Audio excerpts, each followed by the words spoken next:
আজি বিশ্ব পৰিৱেশ দিৱসত কি বাৰ্তা দিব? আজি হ'ল ৱৰ্ল্ড এনভাইৰনমেণ্ট ডে।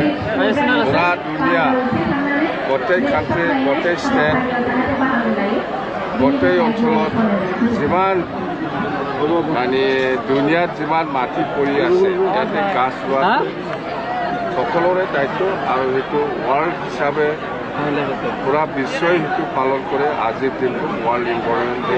এই ৱৰ্ল্ড এনভাইৰনমেণ্ট ডেত গাছ ৰোৱা এই প্ৰগ্ৰামত আজি মই দেউচি ৰেঞ্চৰ আণ্ডাৰত আমাৰ চিৰাং জিলাৰ দেউচি ৰেঞ্চ ফৰেষ্ট ইয়াত থাকিবলৈ পাই মোৰ খুব ভাল লাগিছে আৰু মই গোটেই আমাৰ BTC বাকী ৰাইজক মই অনুৰোধ কৰিছোঁ, মই কথাটো জনাই দিছোঁ যে জংঘল কাটাটো বন্ধ হ'ব লাগে, বন্ধ কৰিব লাগে।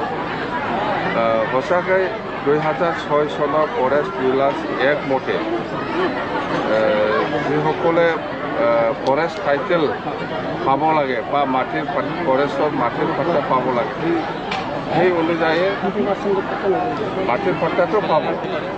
কিন্তু এতিয়া নতুনকৈ কাটি পেলাই যদি জংঘলটো ত্যাগ কৰি পেলাই যদি ইয়াত বসবাস কৰিব বিচাৰে সেইটো আমি কেতিয়াও এলাউ কৰিব নোৱাৰে।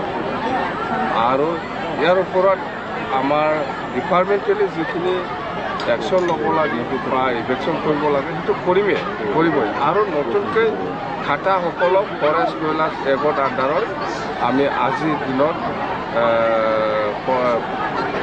এই মাটিৰ যিটো পাট্টা সেইটো দিব নোৱাৰে। আগত যি হৈছে এতিয়া আৰু নতুন কাটিব নালাগে, সেইটো আমি অনুৰোধ কৰিছোঁ সকলো জাতি জনগোষ্ঠীকে।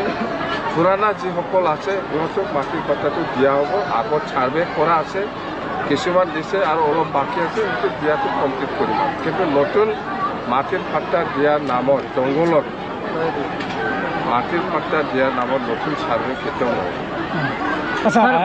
পূৰ্বৰ UPPL চৰকাৰে নীতিগহিতভাৱে কাষৰীয়া অঞ্চলসমূহত লাইচেঞ্চ দিছে কাঠৰ মেল, কিন্তু যিটো চৰকাৰী ৰুল তাতকৈ ডাঙৰ মিচিং বহাই তেওঁলোকে অবাধে যি বন ধ্বংস কাৰ্য চলাই আছে অতি গোপনে। ছাৰ এই ক্ষেত্ৰত কি ব্যৱস্থা ল'ব?